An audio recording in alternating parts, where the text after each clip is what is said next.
Message him. What's going on, ladies and gentlemen? Welcome to the greatest wrestling podcast in the universe, the Oversell podcast. It's me, it's Zuplex City. I'm here with my man. I knew that was going to get him, ladies and gentlemen. One shot. I like the DDP callback.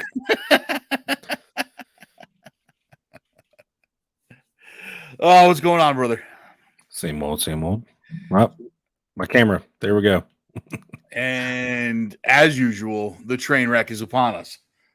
Well, you still got your audio, so that's good. There I am. He's back. So we were off last week. We didn't have a pod. We've been having some scheduling things going on and taking a little bit of a break. But this week we got a lot to go over, man. A lot to go over. We're gonna hit the bass notes, the hi hats, if you will.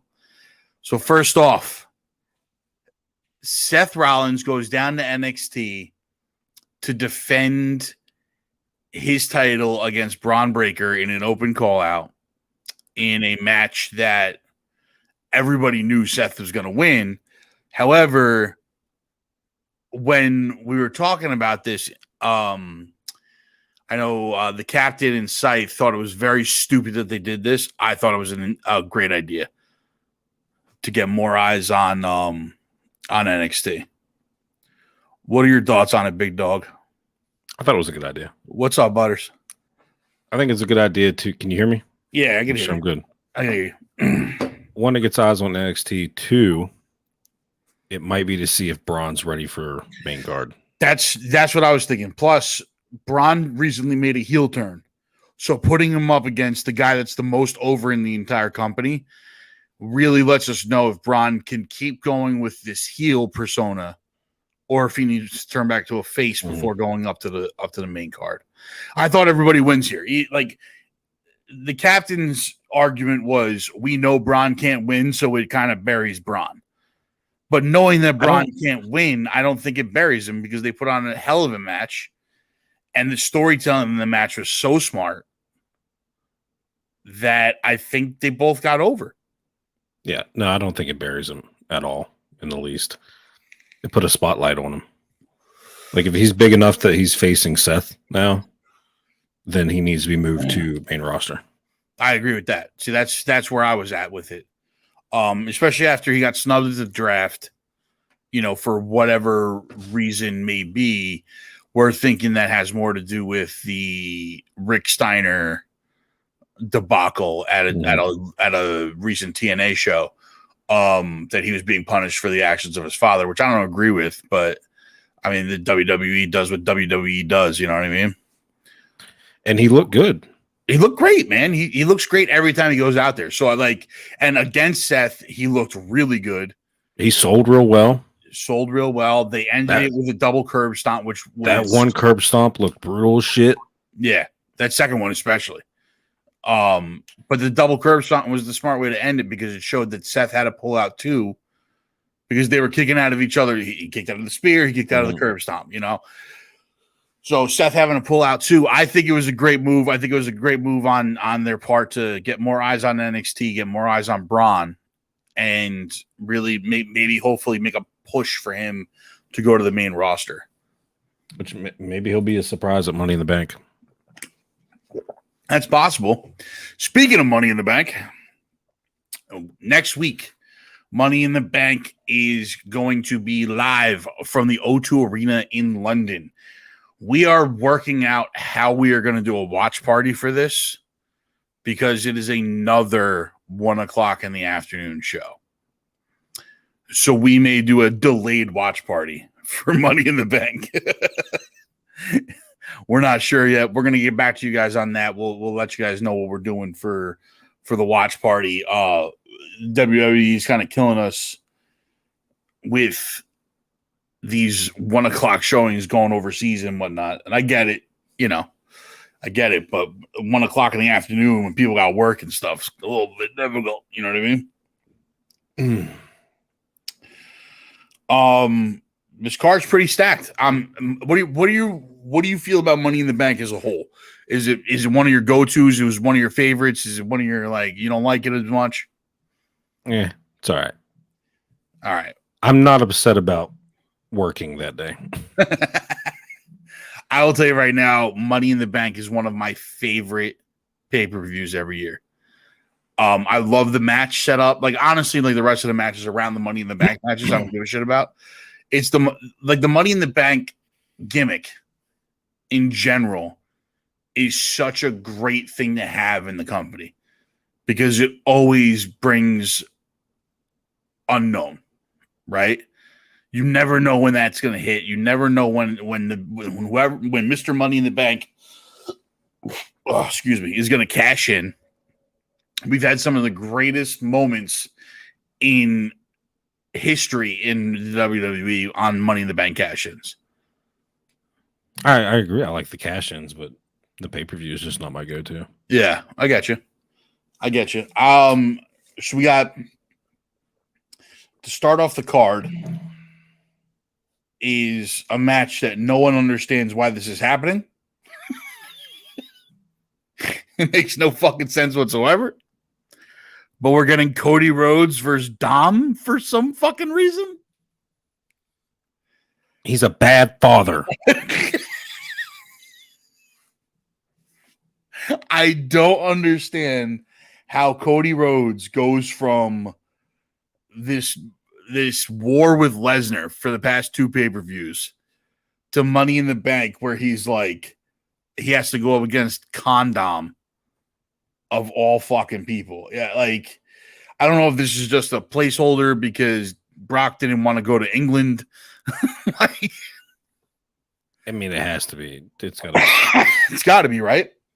It makes sense also for them to finish the trilogy at SummerSlam, which is the next pay-per-view. So they had to put a filler in here, but I mean, they could have just left Cody. Filled it with something else. Yeah, I mean, giving him a bad look for Cody. It is a bad look because even if he wins, he's only beating Dom. Yeah, not hard. You know, so I don't know about this. What do you think? I mean, Cody has to win that, right? Yeah, for sure. Yeah, like it's got to be almost a squash match. Like it's got to be a quick one. It's got to be quick or a squash, or at least there's got to be a shit ton of interference from the rest of Judgment Day. Because I don't see that one going the length of the rest of the card. No, me neither. Next up, we have the women's Money in the Bank ladder match. Some interesting names in this match. Becky Lynch, Zelina Vega, Bayley, Io Sky, Trish Stratus, and newcomer Zoe Stark, who I would just like to point out, your man Zublex has been saying she was going to get called up. She looks solid. I'm just, pointing out my own greatness here at this point.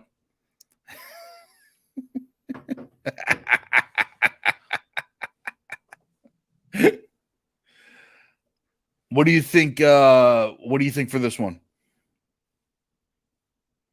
It's a tough one because at this point too, you also have Bayley and Io who are linked together through Damage Control, and Trish and Zoe who are linked together with their feud with Becky Lynch, which leaves the only one that's not linked together being fucking Zelina Vega.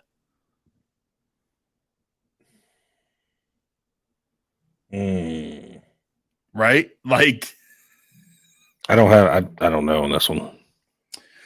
I personally, I think it's going to be Io.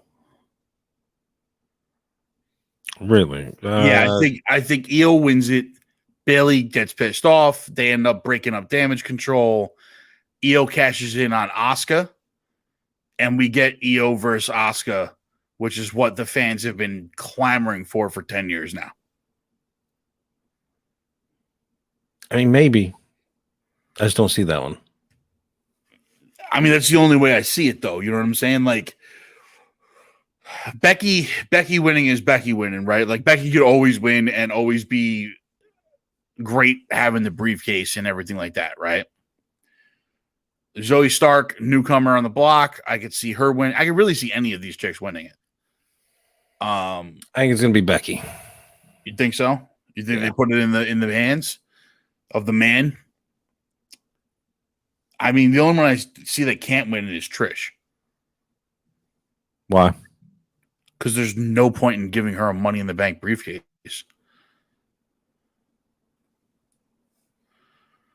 They've done some weird shit. I mean, they have done some weird shit, but I'm just saying, like, I don't know. Looking at this list, I could see Zelina getting it. I could see Bailey getting it. I could see Io, Zoe, Becky. I don't know about Trish. She's the one I'm not 100% on.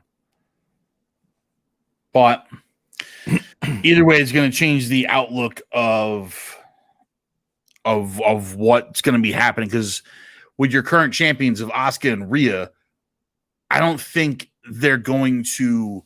I think they're sending Rhea on a run right now. Like, I think she's going to be on a run for a while with that belt. So I think the cash-in has to go towards Asuka. I mean, not necessarily. I've also heard that Rhea wants some time away. I've heard that also, but I don't know how A, true that is, and B, when she wants the time away. Because I've heard it put both ways, where she's like, yeah, eventually I want time away so I can start a family. So if they want that, then you now, give it to, if they want to do that soon, then you give it to Zelina. That way you still got the LWO versus the Judgment Day feud going. Well, I think Judgment Day's breaking up soon. I agree. Finn's been hinting at that. I think Finn's about to break. I agree. Away. I just don't go too much into that yet because I have something I want to say. Yeah, it's going to come up in this. Yeah, I think I know where you're going with that also. But so let's talk about Seth versus Finn then. No, let's talk about the ladder match first. All right, we'll talk about the ladder match first. All right, the men's Money in the Bank, the match that really matters at this point, because there's 3 out of these 7 that are real ahead on my card. We got Ricochet versus LA Knight, Shinsuke Nakamura, Santos Escobar, Butch, Damian Priest, and recently added Logan fucking Paul. Is his contract specifically for PLEs? I believe it is. He does show up from time to time to promote the PLEs, but I mean, he's basically just throwing himself into every big match that there is. All right, so who do you got? Personally, I want LA Knight to win this. I think LA Knight is so over right now. The crowd is behind him 1,000%. They're not even pushing LA Knight. They're not even doing anything. He got himself over. He got himself over. They are not pushing this guy at all. In fact, I'm pretty sure they don't want him to be as over as he is right now. That they're attempting to sabotage him for some reason, which is why he might not win Money in the Bank. But he is the guy that I want to win Money in the Bank. He is the guy that I want coming out every week being like, I'm Mr. Money in the Bank. Yeah. Like. I still don't know how I feel about him. He's just a mix of The Rock and I love him so much. This persona that he has brought up to this main roster since coming up from NXT is so good and so over that he, like, I want to see him do something now. Like, I got to see him in a spot that he's gonna excel in, and I think being Mr. Money in the Bank is the spot for him to excel in. I don't think it's his. I see, like, that's the thing. I want him to be Mr. Money in the Bank. I think he should be Mr. Money in the Bank. I don't think he's going to be Mr. Money in the Bank. I'm going to give you mine, and then I'm going to segue into another match. Go ahead. Okay. I think Priest is taking it. And then And then Finn beats Seth, and Priest and cashes in on Priest cashes in immediately. I don't know. Because if you go back to what it was a couple weeks ago when he was like, "You wouldn't do that to me, would you?" Yeah, Priest was like, "No, but you got to keep it straight with me." I know. They've been laying the groundwork for that to be the storyline, but that brings me to this point, though, right? The Logan Paul we could probably take out of this because even though I think if he Him- did win Money in the Bank, it Him would and be Ricochet will have a good spot. him and Ricochet. No, like listen, Ricochet's the guy you want in this match. He's not the guy you want winning this match, right? No, Like he's not going to win it. But no, as but you far as want like him. high flying shit, Yeah, him you and want Logan him are going in to be this good match. together. Yeah, you want them in this match, right? Because they're going to make the match more exciting. They're going to excel the match itself up to another level. You don't want them winning it, though. No. Logan winning it is another thing that I can see happening because he's not there full time. He can kind of disappear with the briefcase, reappear at fucking WrestleMania or some shit, and just cash in whenever the fuck Logan Paul wants to. Or they have Logan win it, and then Seth wins, and he cashes in on Seth. That's a possibility also. I don't think I think somebody's cashing in that night. See, personally, I don't like it when they do an immediate cash in with Money in the Bank. I like it when they make us wait on it, and then we almost halfway for like the Edge effect. Like when Edge cashed in the first time, right, with the first Money in the Bank, you almost forgot that he had the fucking thing because he had it for 9 months and was kind of like not really there, and this, that, and the other thing. All of a sudden, Elimination Chamber, Cena's bloodied up, and Edge cashes in for the first time. And it was one of the most electric things that's ever happened. I mean, I don't disagree with you. I agree with you. But the further storylines right now, I think it'll be same night. I don't know, man. See, I think Finn beats Seth, and I think I do agree that Damian comes in and cashes in on him. If Damian wins, I mean, there's also a storyline where Seth beats Finn and Damian cashes in on Seth. I mean, that's also a possibility. Yeah, that's also a possibility because think about it. Then Finn would be upset that Damian took his title that he should have beaten Seth for. But it would drive so much more if Finn won it. I mean, because yes. They already give him shit about his title reign. I know. So for him to get it and then Damian to cash in immediately and beat him in a couple minutes. I do agree that if Damian wins the ladder match, he's got to cash in night of. Otherwise, or they slow roll it after. Like it could also be that Damian wins the Money in the Bank, Seth wins. Finn wins the title, and then you go through weeks of Finn thinking that Damian's going to stab him in the back at any given moment.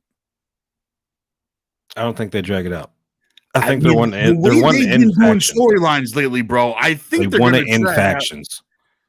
I think with the way they've been doing storylines, they're about dragging shit out now. They've been dragging this one out too. I think they want to end the factions. Bloodline's done. Judgment Day has been weeks of.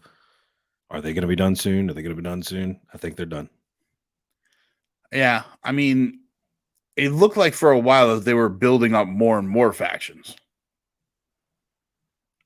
Right? Because you now have the LWO, you have Damage Control, you have... Damage Control has been around for a minute. They've been around for a little while, right? You got Judgment Day, you got the Bloodline, you got Alpha Academy now when they're adding in Maxine Dupree. And it seems like every faction has a female attached to it also.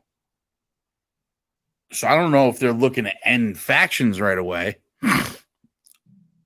But I think the major ones, Bloodline, Judgment Day. Yeah.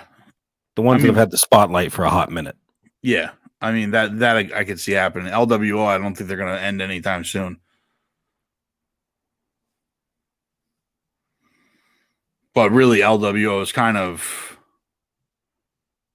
like, it's not really getting the besides Puerto Rico, it's not really getting the attention or the pop that I think they thought it was going to, especially since like the only ones anybody cares about in the LLW are Zelina, Santos, and Ray.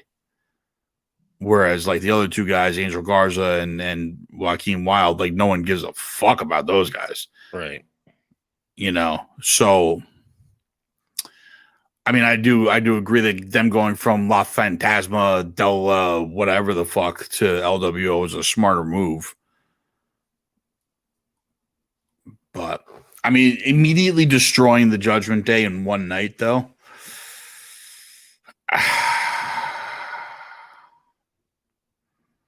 It'd be interesting. Just it would definitely be interesting. Chew on it. You'll start to taste it. It's right there. No, I mean, like, listen, I get it. I completely understand what you're saying, but I just think that if they did it, if they're using Money in the Bank as a vehicle to destroy the Judgment Day, why not drag it out till SummerSlam? I mean, you still can't. You can have them do that, and then you still got Dom and Rhea, who are going to be torn in the middle of it, who you know are going to go back and forth. Yeah. Or Finn wins, Damian doesn't cash in, and then for weeks, Finn is worried about Damian cashing in on him. That starts to break up the Judgment Day where they have to start taking sides, and you drag this out to SummerSlam.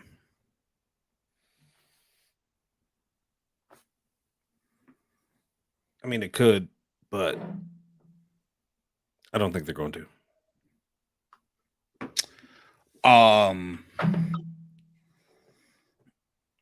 Yeah, I mean it's an interesting thought though, because right, which way could they go with this? Let's see if we can get the captain in here real quick.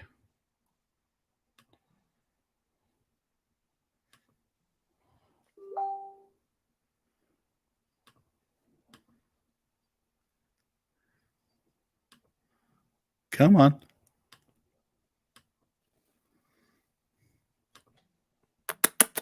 Come on, big boy. I just sent them the link. Wow. Did you just?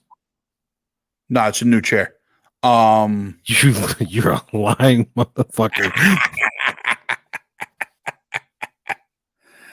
If LA Knight or Damian Priest don't win, I will protest the WE. Butters.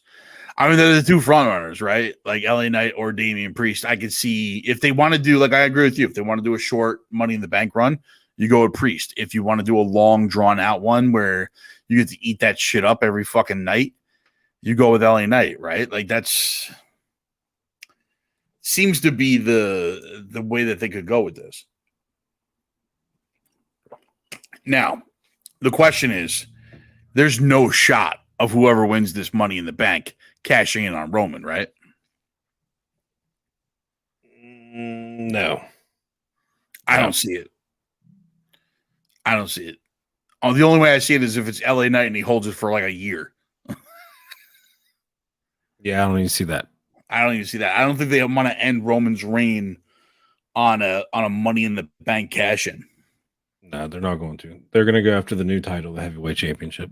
It's got to be. It's got to be. So Seth's title is probably in very much big danger. I don't know how much longer they're going to let him hold this title reign, but it's got to start a feud. I'm all for a Seth Finn Balor feud also. But if Seth is joining, the acting ranks out there, I mean, from all reports, he's done. His stuff on Marvel is done, and I mean, he doesn't have any other projects in the works yet. So that we know of. I mean, that they've talked about. So I don't know. Maybe not. You know what I mean? That's something that's up in the air that we'll never really know about that at all. But, that bringing us into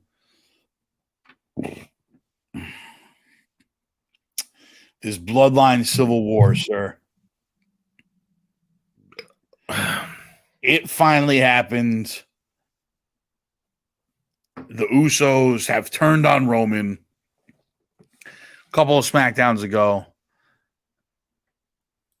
Jay laid the smack down and basically told Jimmy he was out and said, I'm out too. And then super kicked the absolute dog shit out of the tribal chief. I loved it. I loved every second of it. Oh, it was amazing. Both of them turned on Roman. I wish John and Fred were here so I could hear them cry about it.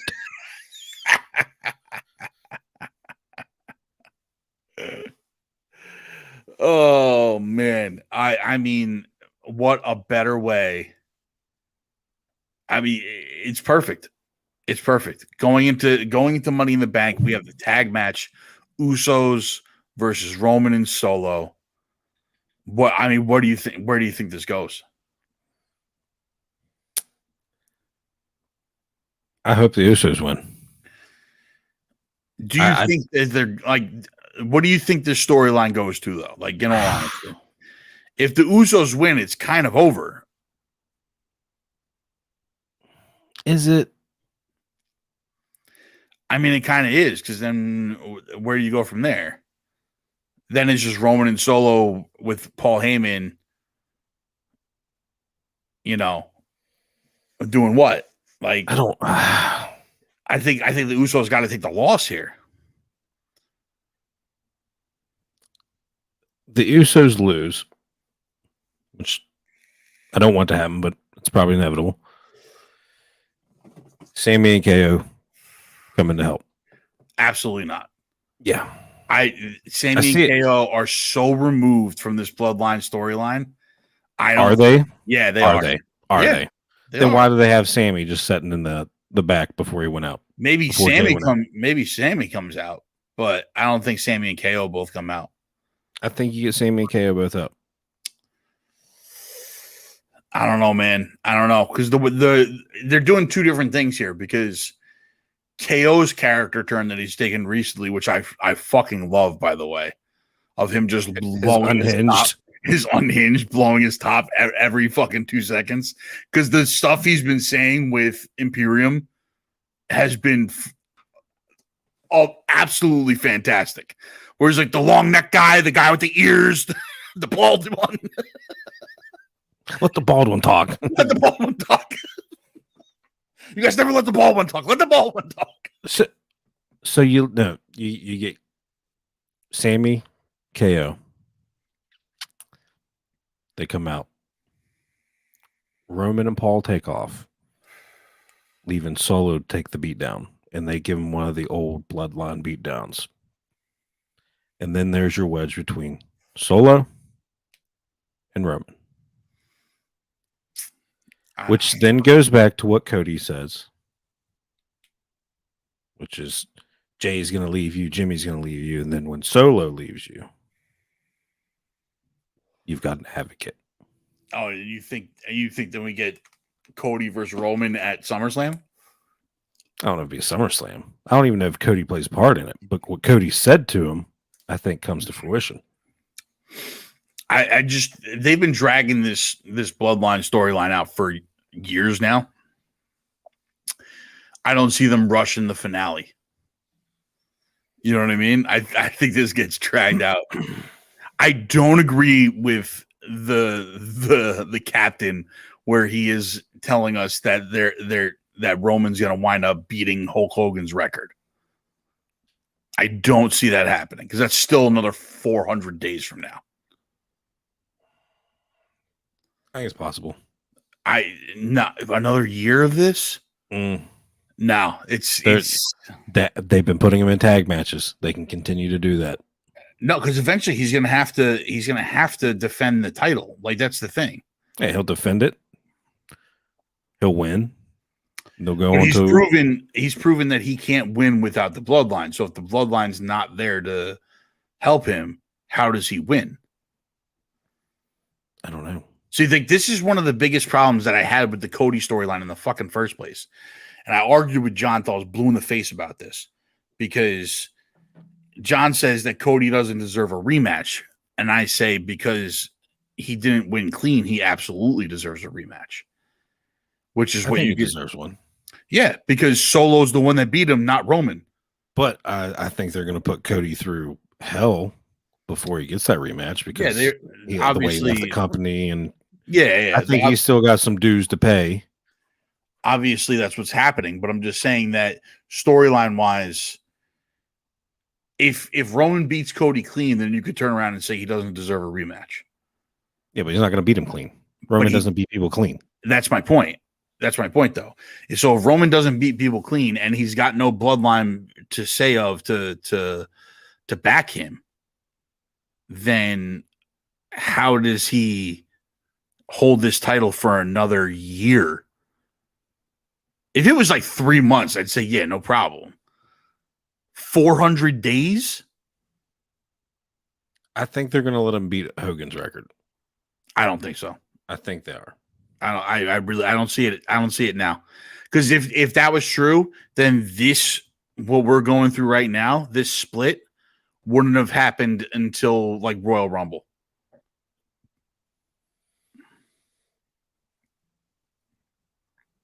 Nah, I disagree.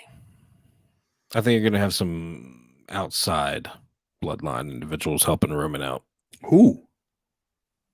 There's no one left. I don't know. That's up to them to create, not me, sir. Yeah, but you're the one coming up with the idea. I'm just saying. I'm just throwing it out there. I think he's going to beat Hogan. Nobody likes Hogan. I get that no one likes Hogan. I understand the idea of having Roman beat Hogan. If they can get another one up on Hogan, they're going to do it. I get all that. And it honestly would be a waste of all this fucking time if they weren't going to do it. Well, not necessarily, because he's already beaten Pedro Morales. He's probably going to beat Bruno's first run. Yeah, but if Hogan's right there within reach, see, my point is, I don't think Hogan's within reach. Not for where this storyline is now. Another year? As many turns as this storyline's taken. But once you don't think you can go another year. Once you take the armor of the bloodline off, like, I don't see how Roman is able to retain over and over and over again without the bloodline's help. Is basically they have other family members coming up. No, they don't. Like, everybody keeps saying this. No one's ready. It's in the fucking news. They don't have to be ready. They have to be ready to be up to the main roster. Absolutely, they do. Because you can't bring them up just for bloodline shit. Why not? Because then it's a waste of them getting called up. You bring in some people like. And when the bloodline's over, where do these guys go? Back down to NXT? Bring Rikishi back.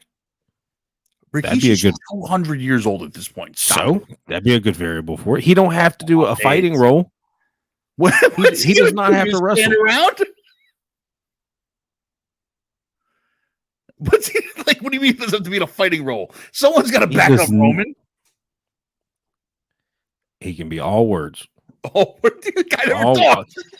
He could be all talk. He can be the Paul Heyman for the Usos. Yeah, because Rikishi's really known for his mic work. You never know. Look, they'll do something to draw it out for another year. He's beating Hogan. I don't see it at this point. I don't. And if honestly, and I hate agreeing with John. I know you hate agreeing with John, but my point is, and listen, I agreed with John at one point that they could theoretically drag this out, but the fact that the split happened now at Money in the Bank and not at like Royal Rumble,